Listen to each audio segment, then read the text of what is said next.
الحمد لله نحمده ونستعينه ونستغفره ونؤمن به ونتوكل عليه ونعوذ بالله من شرور أنفسنا ومن سيئات أعمالنا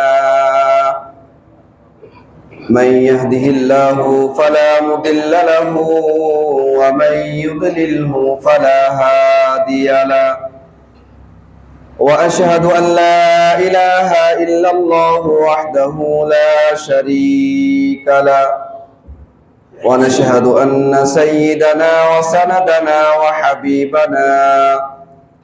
وحبيب قلوبنا وأولانا ومولانا محمدا عبده ورسوله الذي أرسله بالحق بشيرا ونذيرا وداعيا إلى الله بإذنه وسراجا وقمرا منيرا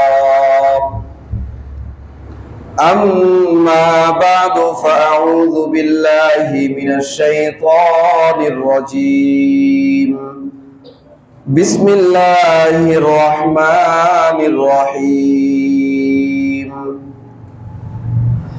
وقال الله تعالى في كلامه المجيد ولا تباشروهن وأنتم عاكفون في المساجد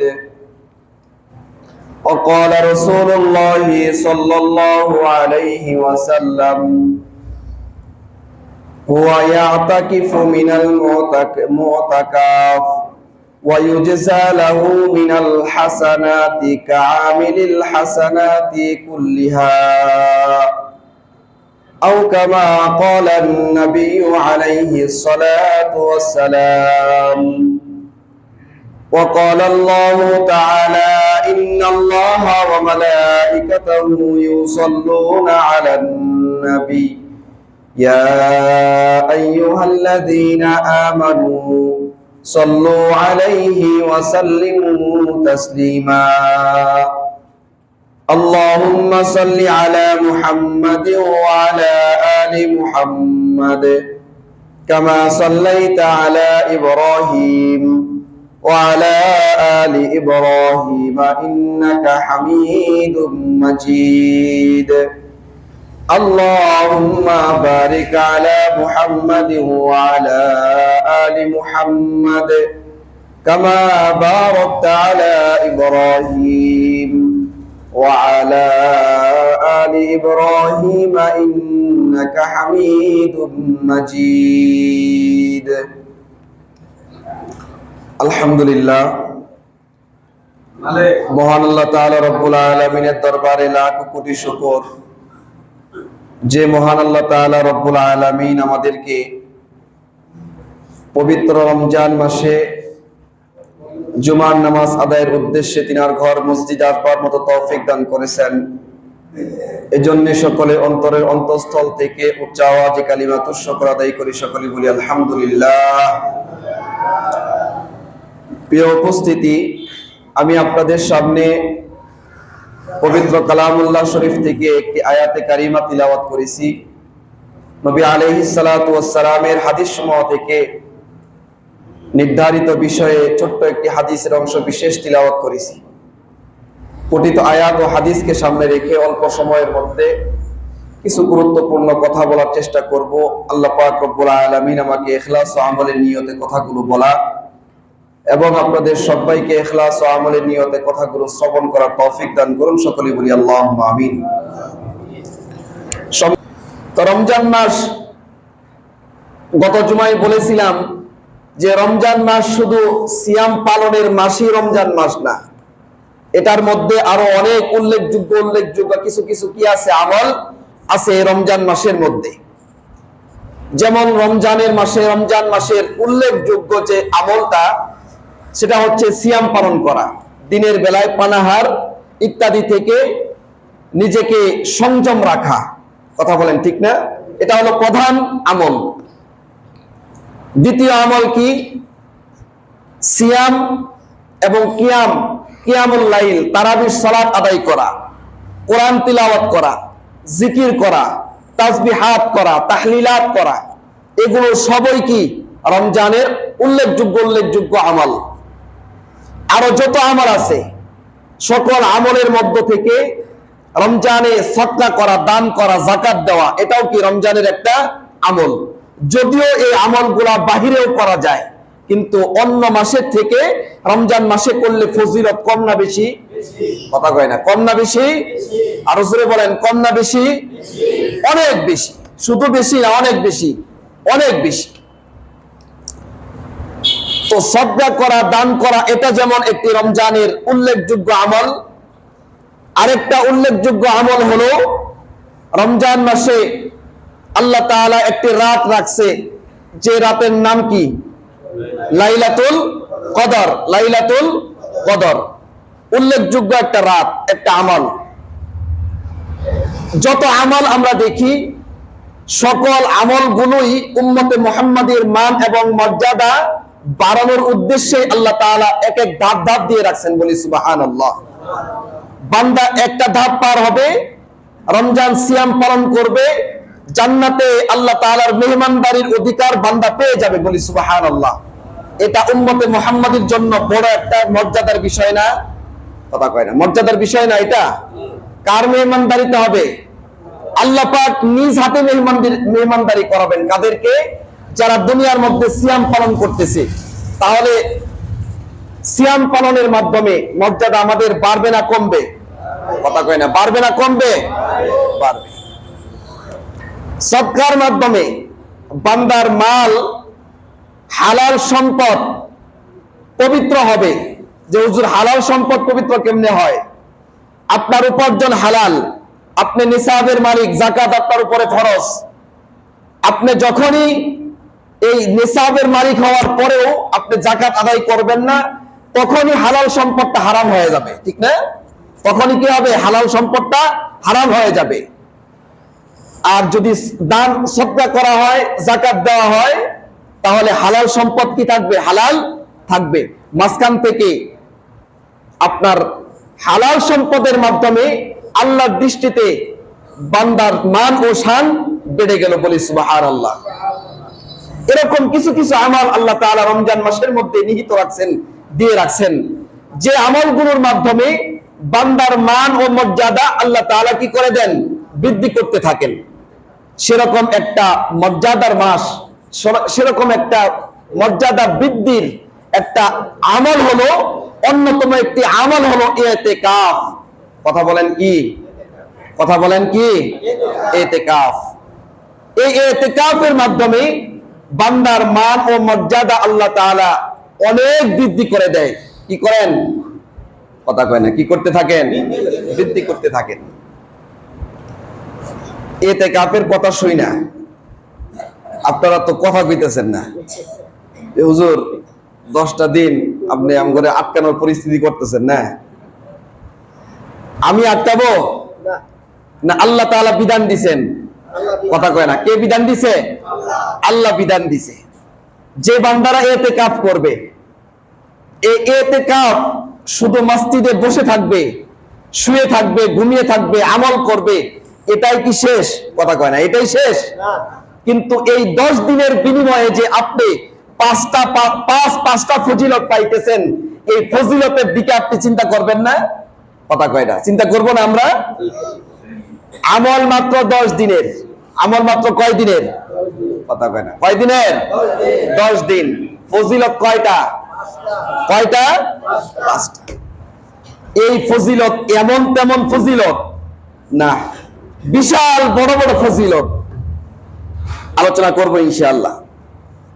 তো বলতেছিলাম, যত আমলের মাধ্যমে বান্দার মান ও শান আল্লাহ তাআলা উঁচু করেন, বাড়ায় দেন, তার মধ্যে অন্যতম একটা আমল হলো ইতিকাফ। ইতিকাফ, ইতিকাফ। ইতিকাফকারী সম্পর্কে আল্লাহর নবীর কি ঘোষণা? ইতিকাফ শব্দের আবিধানিক অর্থ হলো আবদ্ধ করা। কি করা?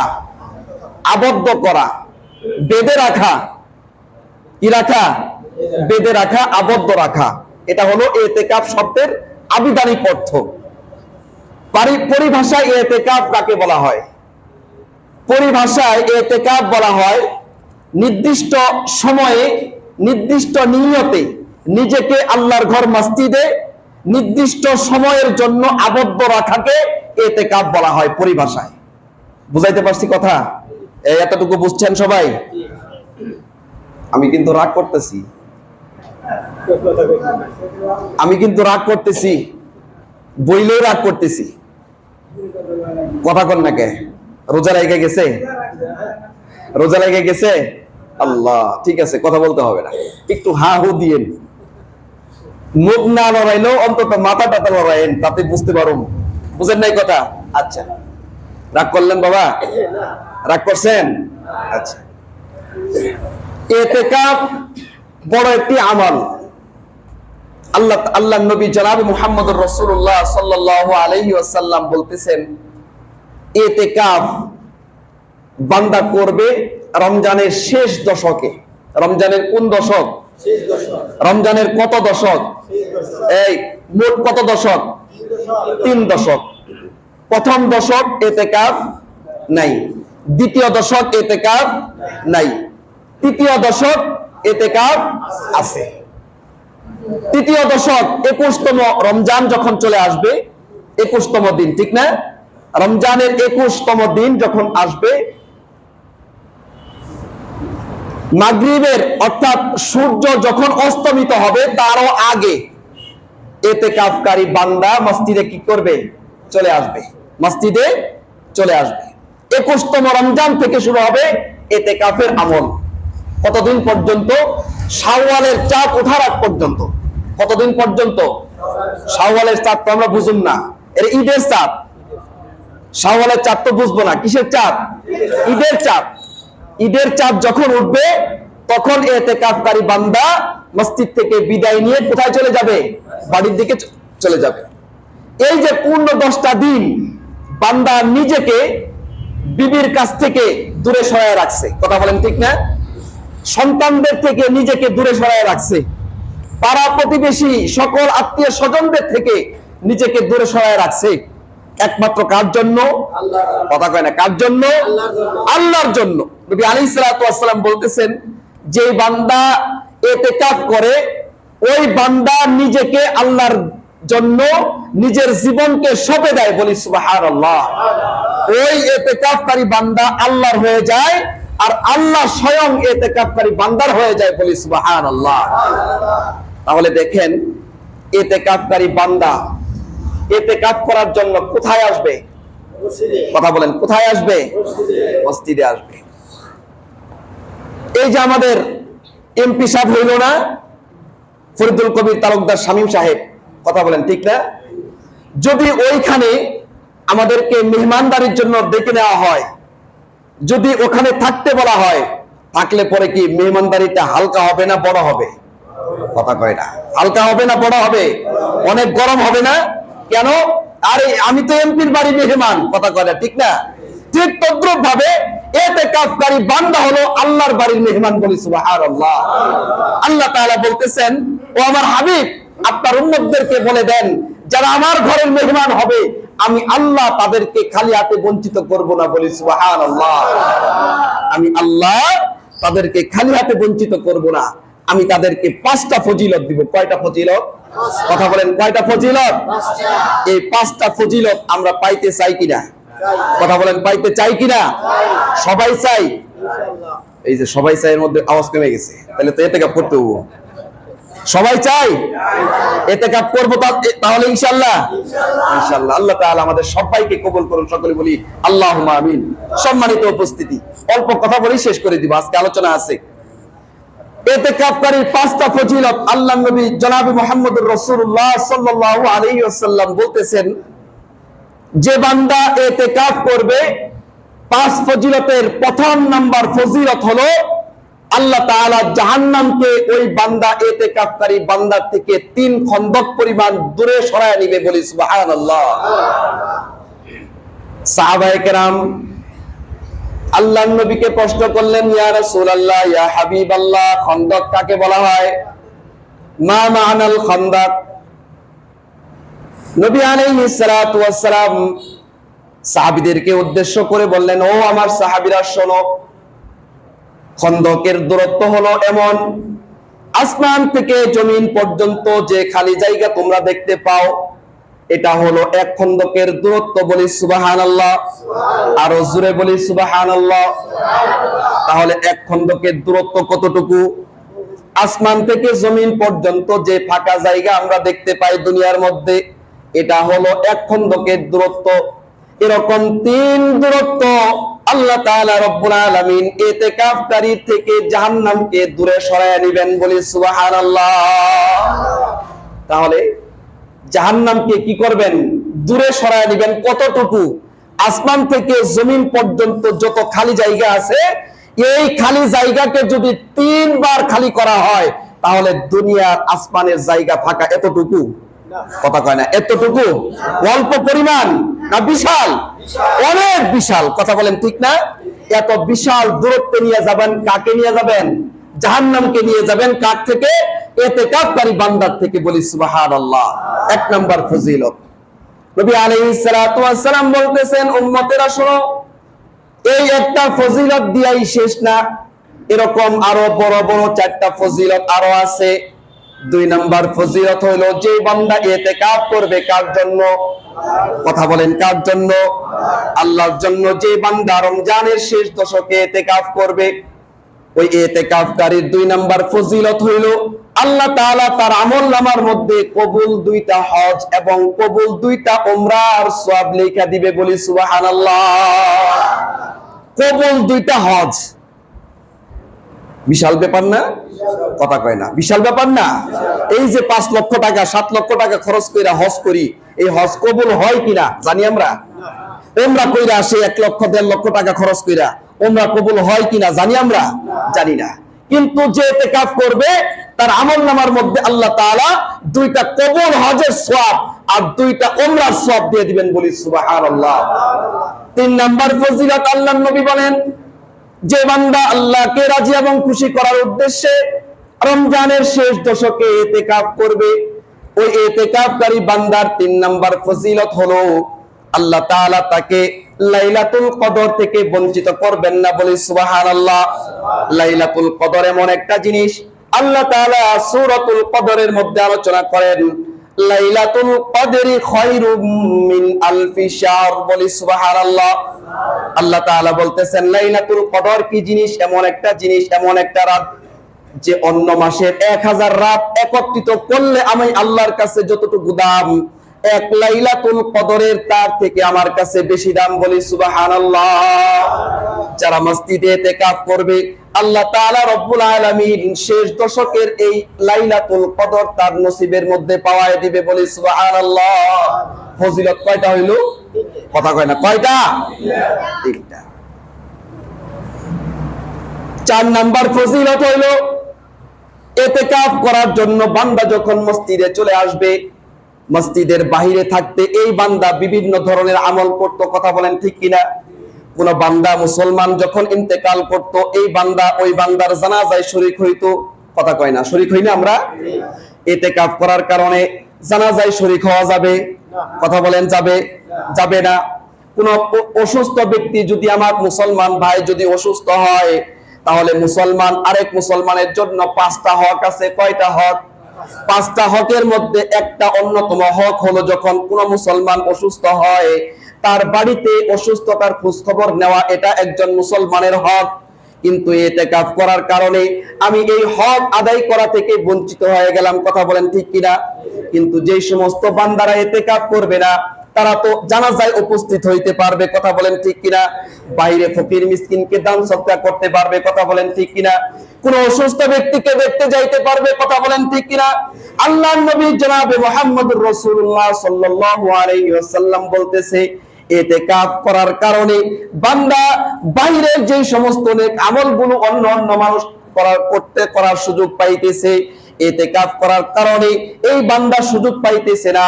ওই বান্দারা আমল করে যতটুকু সওয়াব পাবে, আল্লাহর বান্দা ইতিকাফ করে তাদের সমপরিমাণ সওয়াব পাওয়া যাবে। বলি সুবহানাল্লাহ। কয়টা ফজিলত হইল? কয়টা ফজিলত? 4টা ফজিলত।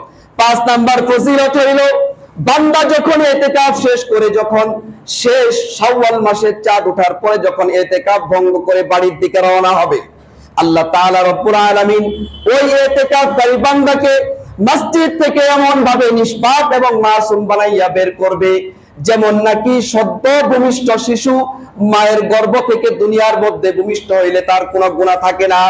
ইতিকাফ করার কারণে আল্লাহ তাআলা রব্বুল আলামিন ওই ইতিকাফকারী বান্দার সকল গুনাহ মাফ করাইয়া নিষ্পাপ বানাইয়া বাড়িতে ফিরাইয়া দিবেন। বলি সুবহানাল্লাহ। কয়টা ফজিলত হইল? কথা বলেন, কয়টা ফজিলত হইল? 5টা ফজিলত। ছোট্ট ফজিলত না, অনেক বিশাল বিশাল ফজিলত। কাজ হইল 10 দিনের, ফজিলত হইল 5টা। কথা বলেন ঠিক না? কাজ হলো কয় দিনের? 10 দিনের। ফজিলত কয়টা? 5টা। বিশাল বড় বড় ফজিলত। আল্লাহ তাআলা রব্বুল আলামিন আমাদের সবাইকে এই ফজিলতগুলো জেনে ইতিকাফের উপরে আমল করার তৌফিক দান করুন। সকলে বলি আল্লাহুম্মা আমিন। পরিশেষে আরেকটা কথা, ইতিকাফ হলো 3 প্রকার। কয় প্রকার? কথা কয় না, কয় প্রকার? আরে মুসলমান হিসাবে তো অন্তত জানা থাকা জরুরি। আমল করি না করি, আমল করি না করি মানে আমল করতেই হবে। এটা আমল কি করতে হবে? করতে হবে। না করলে তো এই ফজিলত থেকে আমরা বঞ্চিত হয়ে যাব। কথা বলেন ঠিক না? ইতিকাফ কয় প্রকার? 3 প্রকার। 1 নম্বরে ইতিকাফ হলো ওয়াজিব ইতিকাফ। কি ইতিকাফ? জোরে বলেন, কি ইতিকাফ? ওয়াজিব ইতিকাফ। এই ওয়াজিব ইতিকাফ কাকে বলা হয়? যেমন কোন মানুষ মান্যত করলো যে আমি যদি ব্যবসায় এবার 5,000 টাকা দিয়ে একটা মাল কিনছি, পণ্য কিনছি, এই পণ্য যদি আমি 10,000 টাকায় বিক্রি করতে পারি, লাভে বিক্রি করতে পারি, তাহলে আমি আল্লাহর ঘরে 2 দিনের জন্য ইতিকাফ করব। এরকম একটা কি করলো? মান্যত করলো, নজর করলো। কথা কয় না? এরকম মান্যত আমরা করি না অনেক সময়, যে আমার সন্তান অসুস্থ, যদি সন্তান ভালো হয় আমি আল্লাহর রাস্তায় কি করব? 5টা টাকা দান করব। এরকম নিয়ত করি না আমরা? তো এই যে ওয়াজিব ইতিকাফ বলা হয়, যে ইতিকাফের পিছনে কি থাকে? মান্যত থাকে। আর এই ওয়াজিব ইতিকাফ করার জন্য শর্ত হলো রোজা লাগবে। কি লাগবে? রোজারত অবস্থায় এই ইতিকাফ করতে হবে। এই ইতিকাফকে বলা হয় ওয়াজিব ইতিকাফ, যেটা মান্যত করার মাধ্যমে বান্দা এই আমলটাকে লাজম করে নিছে, আবশ্যক করে নিছে। এটা যদি কোনো বান্দা তার কাজ হাসিল হওয়ার পরেও না করে, তাহলে এই ওয়াজিব তরকের গুনাহ হবে। কি হবে? ওয়াজিব তরকের গুনাহ হবে। 1 প্রকার ইতিকাফ। 2 নম্বর প্রকারের ইতিকাফ হলো সুন্নতে মুআক্কাদায়ে কিফায়া, যেটা এই রমজান মাসে হয়ে থাকে। যেটা কি রমজান মাসের শেষ দশকে হয়ে থাকে। আল্লাহর নবী 2য় হিজরিতে যখন রমজানের রোজা ফরজ হইল, তারপর থেকে আল্লাহর নবী 1ম দশকে ইতিকাফ করতেন। জিবরাইল আসলেন, আয়েশা নবীজিকে বললেন, ও নবীজি, ইয়া রাসূলুল্লাহ, আপনি যেটা তালাশ করতেছেন এটা কিন্তু এখনো আসে নাই, এটা সামনে আছে। তাফসীর ইবনে কাসিরের মধ্যে আলোচনা করে নবীজি 2য় দশকে ইতিকাফ করলেন। জিবরাইল আবার আসলেন, আয়েশা বললেন, ইয়া রাসূলুল্লাহ, ইয়া হাবিবাল্লাহ, আপনি যেটাকে তালাশ করতেছেন এটা কিন্তু এখনো আসে নাই, এটা সামনে আছে। নবী আলাইহিস সালাতু ওয়াস সালামের বুঝতে আর বাকি রইল না যে 1ম দশকেও শবে কদর নাই, লাইলাতুল কদর নাই, 2য় দশকেও নাই। লাইলাতুল কদর কোন দশকে আছে? 2য় দশকে আছে। নবীজি সাহাবীদেরকে ডাকলেন, ও সাহাবারা শোনো, যে লাইলাতুল কদর আমরা 1ম দশকে অন্বেষণ করছি, লাইলাতুল কদর 1ম দশকে নাই, 2য় দশকেও নাই। চলো চলো ইতিকাফে বসি। 3য় দশকে আল্লাহ তাআলা লাইলাতুল কদরের সংবাদ আমি নবীর কাছে পাঠিয়ে দিয়েছে। বলি সুবহানাল্লাহ। 3য় দশকে লাইলাতুল কদর অন্বেষণ করার জন্য আল্লাহর নবী সাহাবীদেরকে নিয়ে কি করছে? ইতিকাফ করছে। এই ইতিকাফ হলো সুন্নতে মুআক্কাদায়ে কিফায়া, যা একটা গোটা থেকে, জামাত থেকে বা একটা এলাকা থেকে, একটা কি বলে সমাজ থেকে যদি গুটি কয়েকজন মানুষ, 1 জন 2 জন 5 জন করে, সকলের পক্ষ থেকে এটার জিম্মাদারি আদায় হয়ে যায়। আর যদি কেউ না করে, তাহলে আল্লাহ পাক ইতিকাফকে তরক করার কারণে যে আযাব দিবেন, আযাব হইতে পারে আগুনের বৃষ্টি, আযাব হইতে পারে ইরান আর ইসরায়েলের যুদ্ধের একটা বোমা বাংলাদেশে পড়তে পারে। কথা কোন ঠিক না? এটাও তো একটা আল্লাহ পাকের গজব। কথা কয় না? ইসরায়েলের উপরে ইরানের পক্ষ থেকে আল্লাহ পাক কি করতেছেন? বড় বড় হাদিয়া পাঠাইতেছে। কথা কয় না? হাদিয়া পাঠাইতেছে না, বড় বড় মিষ্টির প্যাকেট, জিলাপির প্যাকেট, বুন্দির প্যাকেট, তারপরে পেঁয়াজের সমস্যা আছে, সকল কিছু কি করতেছে? ইসরায়েলকে দিতেছে, তোমরা খাও বসে বসে। খেয়ে শেষ করতে পারতেছে না। ওইরকম একটা বরকত যদি ইতিকাফ না করার কারণে আল্লাহ পাক ঘোড়ায় যদি পাঠায় দেয় আমাদের উপরে, উপায় আছে? কথা কেন? উপায় আছে? এটা তো কথার কথা বললাম, আরো বিভিন্ন ধরনের আযাবের সম্মুখীন আমরা হতে পারি। এজন্য ইতিকাফ তরক করা যাবে? কথা বলেন, তরক করা যাবে? যদি আমাদের এই মহল্লা থেকে গুটি কয়েকজন মানুষ করে, তাহলে আমাদের সকলের পক্ষ থেকে জিম্মাদারি আদায় হয়ে যাবে। 3 নাম্বার ইতিকাফ হলো মুস্তাহাব ইতিকাফ। মুস্তাহাব ইতিকাফ কাকে বলা হয়? যেমন মসজিদে ঢোকার 5টা আদব আছে। কয়টা আদব? কয়টা? কথা কয় না, কয়টা? বের হওয়ার আদব আছে 5টা। কয়টা? এই ঢোকার 5টা আদবের মধ্যে এটাও একটা আদব যে ইতিকাফের নিয়তে মসজিদে ঢোকা। এটা মসজিদে ঢোকা, নামাজের উদ্দেশ্যে ঢোকাই যে শুধু ইতিকাফের নিয়ত করতে হবে বিষয়টা এমন না। আপনার সময় আছে, আসরের নামাজ এই 4:45টায়, 3টা থেকে আপনার সময় আছে, ভালো লাগতেছে না যে আমি ওযু করে মসজিদে গিয়ে একটু জিকির করি। এই যে আপনি ঢুকলেন, নামাজের ওয়াক্ত ছাড়াই ঢুকছেন আপনি, কিন্তু ঢোকার সময় নিয়ত করছেন আল্লাহ আপনার ঘরে ঢুকতেছি, আল্লাহ ইতিকাফের নিয়তে ঢুকলাম, আল্লাহ যতক্ষণ সময় থাকবো আপনি ইতিকাফের সওয়াবটা আমার আমলনামায় দিয়েন দয়া করে। এই যে নিয়ত করে ঢুকলাম, এই নিয়তটাকেই আল্লাহ তাআলা ইতিকাফের নিয়ত হিসাবে গণ্য করে যতক্ষণ সময় বান্দা মসজিদে বসে থাকবে ততক্ষণ সময়ে মান্না ইতিকাফের সওয়াব আল্লাহ তাআলা দিতে থাকবেন। বলি সুবহানাল্লাহ। এই ইতিকাফকে বলা হয় মুস্তাহাব ইতিকাফ। তাহলে কয় প্রকার হইলো? কথা কোন, কয় প্রকার হইলো? ওয়াজিব, সুন্নাতে মুআক্কাদা, কিফায়া, আর হইলো কি? মুস্তাহাব। আর কি? মুস্তাহাব। আল্লাহ তাআলা রব্বুল আলামিন আমাদের সবাইকে বুঝে শুনে সুন্দরভাবে ইতিকাফ আদায় করার তৌফিক দান করুন। সকলে বলি আল্লাহুম্মা আমিন। ওয়া আখিরু দাওয়ানা আলহামদুলিল্লাহি রাব্বিল আলামিন।